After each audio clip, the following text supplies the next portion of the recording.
Welcome back to Standalone, our solo movie reviews. Your host Jared here from the Grab Some Popcorn podcast, here to do a solo movie review for you.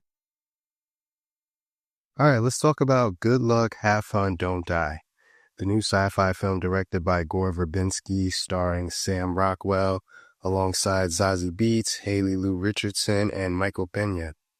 The movie opens up with a man from the future interrupting a late-night dinner at a LA diner, claiming he's here to save the world.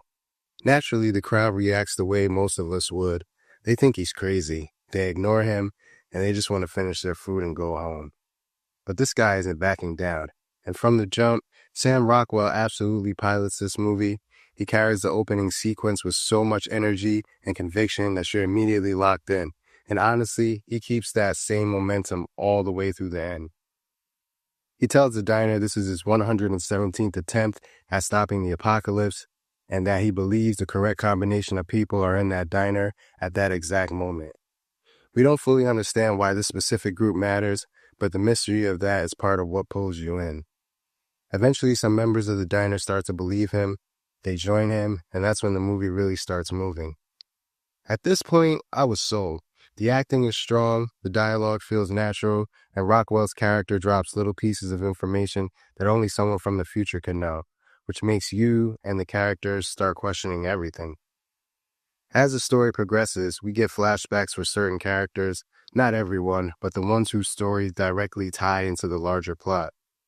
Now, I don't want to go into all of them because there are a few, but one of the standouts is Susan's arc. Her son dies in a school attack, and she turns to a company that offers to bring him back as a clone. The problem is the clone doesn't feel like her son. The personality is off. It's just not him. She later meets other parents in the same situation and learns about another company that can recreate a version of her son that's much closer to who he was, but only as an audio presence, no physical body, just a voice.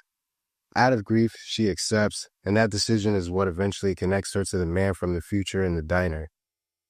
All the characters with backstories have threads like this: morally complicated, tech-driven, emotionally heavy decisions that tie into the main conflict. I actually think it fits the movie well. My only issue is that Susan's storyline runs a little long, and it slightly slows the pacing when you're eager to get back to the diner plot. Normally I'd spoil the ending, but I won't. The twist is so good, it's something you need to experience yourself. So let me pivot to what I really loved about the movie. First, the story. I was engaged the entire time. I never felt bored. I never checked out. These performances across the board were strong, and the movie balances tension with humor really well. There are genuinely funny moments throughout. It also feels inspired by a lot of recent work. The interconnected character structure reminded me a bit of Weapons, with separate storylines that eventually converge. The cloning element definitely gave me Black Mirror vibes, and even thematically, Rockwell's man from the future energy slightly reminded me of Begonia, where you're constantly questioning what's real. The difference here is that once Rockwell explains certain personal details, especially about his mother, the movie removes most of the doubt. You start believing him. In other films like Begonia, you're left questioning until the very end.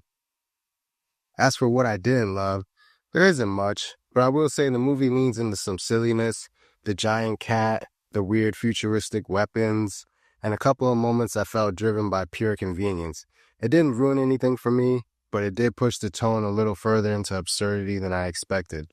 Overall, though, this was a great movie. Right now, I put it in my top 5 of the year. It's early. There's still a lot more to come, but this one made a strong case. I'm giving Good Luck, Have Fun, Don't Die a 9 out of 10. I definitely recommend seeing it in theaters, and I already know I'm going to rewatch it when it hits streaming. That's my review, y'all. So be sure to leave some comments. Let me know what you thought of the review. Let me know what you thought of the movie, and be sure to like and subscribe as well. I'll see you on the next one.